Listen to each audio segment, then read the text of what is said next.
गोवा सरकार की तरफ से आज दो चीज़ का हम इनॉग्रेट कर रहे हैं। One which is an Goa shipyard, Goa government को गोवा शिपयार्ड से हम बोट, जो पेट्रोलिंग बोट हम खरीद रहे हैं। Being Goa as a coastal state, patrolling की बहुत ही ज़रूरत है। हमारे पास पहले ऑल टुगेदर 9 बोट्स थे, लेकिन वो अभी बहुत सालों से यानी यूज़ करने के बाद अभी they are not in use. So that हमने जो नई बोट अप्रॉक्सीमेटली 5.5 करोड़ दे के नई बोट गोवा शिपयार्ड से खरीदी है to keep the safety and security of the coast line of the Goa state.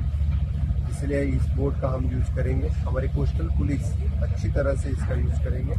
The second reason, आज हम जो ड्रोन हमारे होम डिपार्टमेंट पुलिस डिपार्टमेंट के लिया है, इसका भी इनॉग्रेट कर रहा है। The drone will use for the safety and security across the state. Wherever जहाँ जहाँ पे हमें ट्रैफिक कंजेक्शन हो, बाकी सब जगह पे जहाँ पे ड्रोन यूज़ कर सकते हैं वहाँ पे ड्रोन यूज़ करेंगे और इसका भी सिक्योरिटी पर्पस हमें बहुत अच्छा यूज हो जाएगा। मुझे लगता है the inauguration of this coastal boat on the G20 के इवेंट से पहले ये बहुत ही इम्पोर्टेंट है। द कोस्टल सिक्योरिटी ध्यान में रखते हुए द ड्रोन और कोस्टल बोट इसका यूज हमारे पुलिस डिपार्टमेंट बहुत अच्छी तरह से करेंगे। त्याची सुरक्षा ही सर्वोपरी याका महत्व आमच्या प्रायम मिनिस्टरान दिल्लें आसा, सगळ्या राज्याच्या मुख्यमंत्र्यांनी दिल्लें आसा। आणि आज एक बरी गोष्ट आहा गोंया खातीर।